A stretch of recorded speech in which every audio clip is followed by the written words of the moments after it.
membicarakan tentang menanggalkan manusia lama, mengenakan manusia baru. Dimulai dari kata nasihat Paulus. Paulus mengatakan, kukatakan, kutegaskan, itu adalah himbauan yang artinya jangan kita terus-menerus di dalam pengaruh atau kebiasaan yang lama. Nah, nasihat ini Bapak Ibu memiliki arti suatu ajaran atau petunjuk berupa peringatan bahkan teguran. Nasihat Paulus terhadap jemaat Efesus pada saat itu menyertakan alas, kukatakan, kutegaskan di dalam Tuhan. Ini menunjukkan otoritas Paulus, bahwasanya Paulus adalah hamba Allah, rasul. Dia menyuarakan kenabian Bapak Ibu, sehingga otoritas yang dipakai Paulus ini tidak sembarangan. Kukatakan, kutegaskan di dalam Tuhan. Ya, kita mungkin akan bicara, itu nasihat Paulus, apakah didengar oleh jemaat Efesus? Itu kembali kepada jawabannya, ya tergantung jemaat Efesus mau mendengarkan atau tidak. Oke, ini dilatar belakangi ya. Hal ini dilatar belakangi oleh Rasul Paulus mau menekankan jemaat Efesus betapa pentingnya hidup sebagai orang-orang yang mengenal Allah. Perhatikan kata-kata yang pakai tinta kuning ya. Jangan hidup seperti orang yang tidak mengenal Allah. Di dalam terjemahan lain, King James Version berkata, orang yang tidak mengenal Allah adalah orang bukan Yahudi. Bangsa-bangsa bukan Yahudi yang sudah bertobat tidak boleh hidup seperti bangsa-bangsa yang belum bertobat. Orang yang tidak mengenal Allah, pengertiannya gelap. Kenapa gelap? Mereka bodoh. Bodoh dalam arti apa? Bodoh secara mental kan? Bodoh secara pengertian, pendidikan. Bodoh di sini adalah buta rohani Bapak Ibu. Bayangkan, kita tidak mau. Sudah keadaan kita sederhana ke bawah jasmani kita. Keadaan rohani kita, apakah kita masih mau memiliki kebutaan rohani, miskin rohani? Tidak Bapak Ibu. Minimal kalau ekonomi kita lemah, keadaan rohani kita kuat. Amin. Bapak Ibu yang terkasih, Paulus mungkin menegur jemaat Efesus teriak seperti keras, tapi sebenarnya ada tujuan yang baik untuk jemaat Efesus pada saat itu.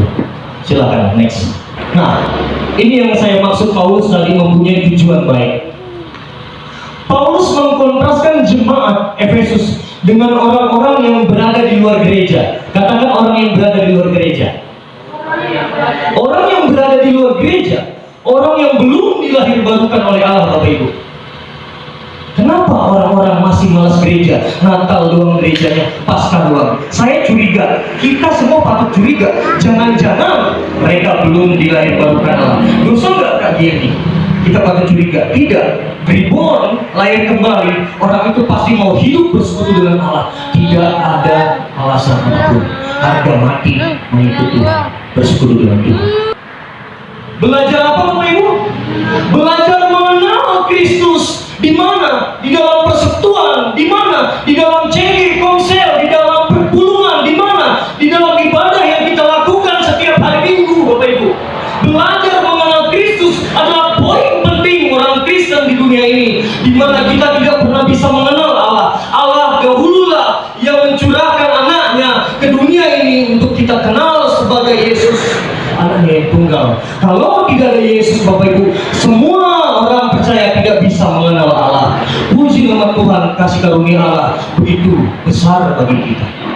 Kita belajar mengenal Kristus bukan karena kita pengen pintar secara intelektual, tapi kita belajar mengenal Kristus. Paulus yang mengatakan, Paulus siapa? Paulus adalah penganiaya jemaat masa lalunya Bapak Ibu, yang selalu mencaci maki kekristenan. Dia bahkan Paulus saat itu melihat kematian Stefanus saat di rajam batu.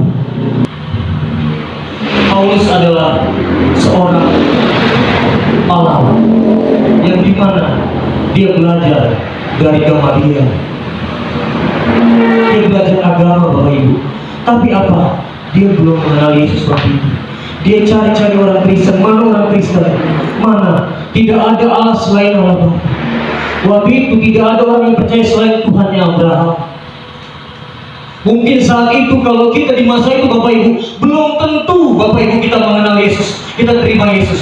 Kita percaya tidak juga, karena kita melihat Yesus Kristus ya pakaiannya musuh, Kita melihat Yesus Kristus yang tidak berdaya, tidak melawan. Kita melihat Yesus Kristus yang biasa aja. Tetapi kamu bukan demikian. Kamu telah belajar mengenal Kristus. Betapa pentingnya Bapak Ibu belajar mengenal Yesus. Karena supaya kita kontras dengan orang-orang yang berada di luar gereja.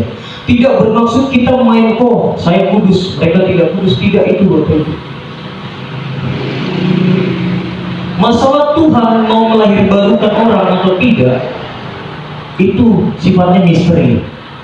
Sudah menerima Yesus Kristus sebagai Tuhan dan Juru Selamat, masakah kita tidak mau berbeda? Masakah kita tidak mau belajar mengenal Kristus? Oh Bang Giri, Pak Giri, saya aja baca Alkitab kurang. Ada pendengaran YouTube sekarang, kalau Bapak Ibu buka, ada namanya Alkitab Suara. Para pengajar, bapak-bapak gereja melestarikan tradisi untuk Bapak Ibu sekarang nikmati. Para hamba-hamba Tuhan misionaris memberitakan firman untuk Bapak Ibu nikmati. Sebenarnya ayat ini bagaimana? Itulah adanya kita perpuluhan. Gereja ini saya kira cukup lengkap Bapak Ibu. Walaupun gereja ini masih perintisan dalam setahun setengah, tapi untuk sebuah liturgi tidak hanya hari Minggu.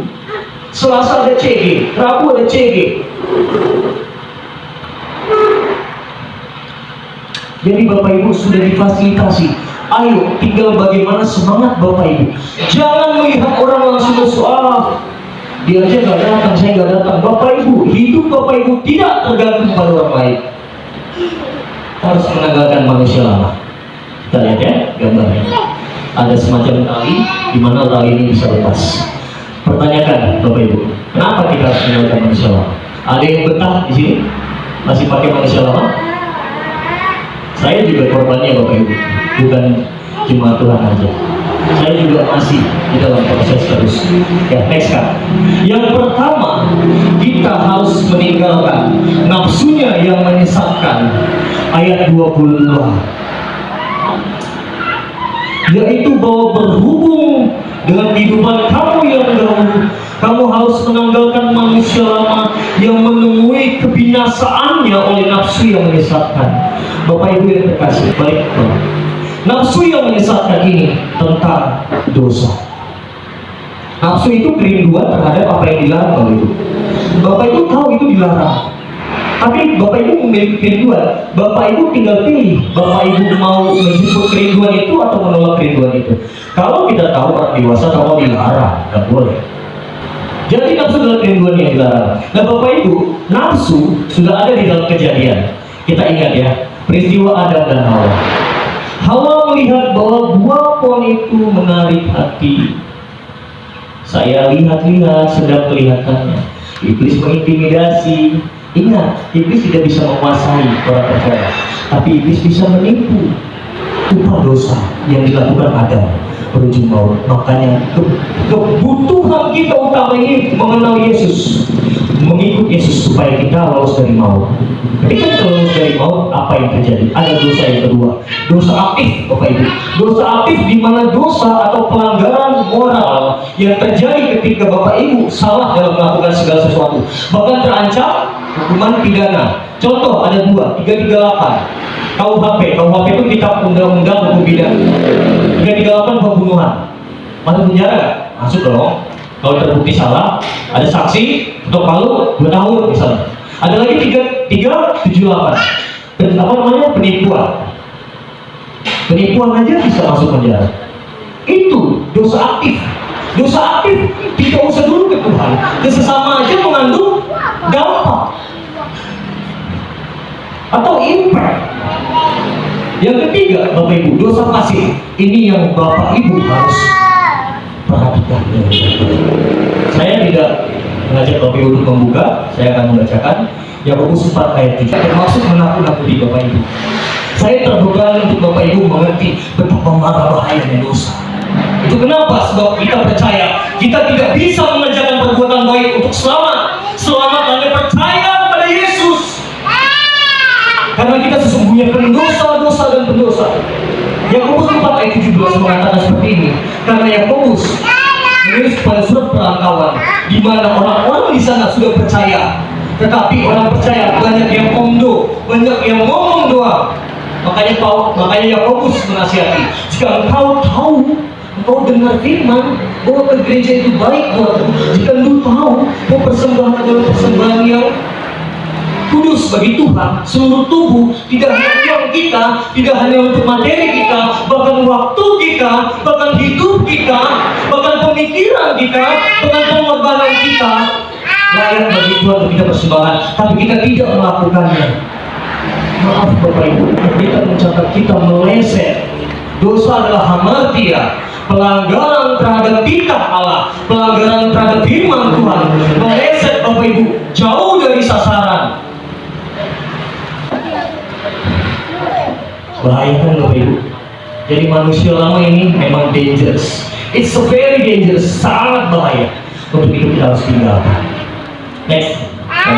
Nah, yang kedua, supaya kita diperbarui dalam roh dan pikiran.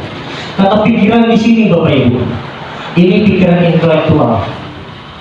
Di mana kasih, ingat, kasihlah Allah dengan segenap hati, dengan segenap jiwa, dengan segenap akal budi, jangan dihilangkan dari Alkitab Bapak Ibu. Oke, karena kita mau menggunakan yang baru. Ada yang bisa tebak ini gambar siapa?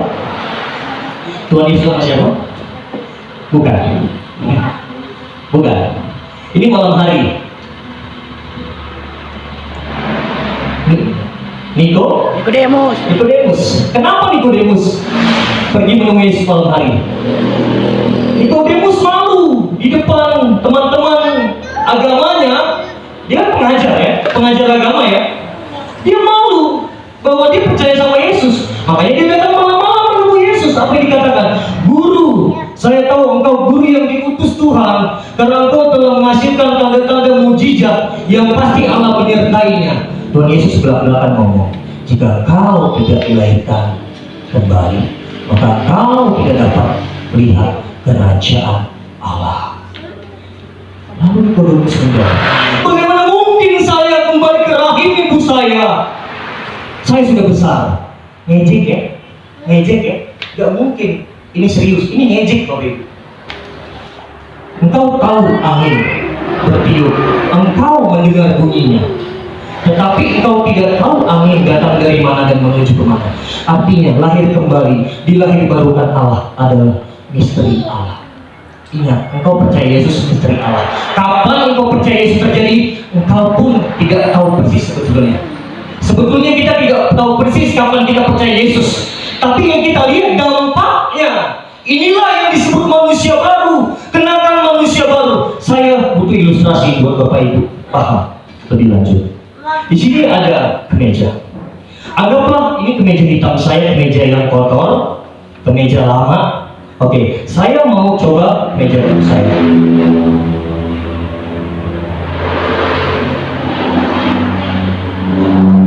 Keren nggak Bapak Ibu? Keren. Bagaimana kelihatannya? Lucu nggak? Oke, saya kasih. Pantas nggak saya di sini keluar beli bakso atau saya ke gereja lain? Lucu Bapak Ibu, saya ditertawakan. Apa itu? Ya copot dulu dong pakaian lamanya, baru kamu pakai kemeja baru. Bapak Ibu yang terkasih, kita sering menghadapi kemunafikan dalam hidup mengikut Kristus. Kita mau tampil beda, tapi kita tidak mau copot pakaian lama kita. Kita mau terus dengan pakaian lama kita. Bahkan tidak sedikit dari kita bangga bahwa kita masih manusia lama. Copot dulu Bapak Ibu pakaian lama kita, baru kita bisa mengikut Kristus dengan baik. Amin. Amin Bapak Ibu. Orang percaya harus hidup dalam kehendak Allah. Tidak boleh kita hidup dalam kehendak sendiri Bapak Ibu. Kita bukan milik kita sendiri. Memang lelah Bapak Ibu jadi seorang kekristenan. Jadi orang pengikut Yesus itu lelah Bapak Ibu. Kita benar salah, kita salah. Tapi Paulus dengan kenabian yang mengatakan, kamu bukan demikian. Kamu telah belajar mengenal Kristus. Paulus mengingatkan orang Kristen untuk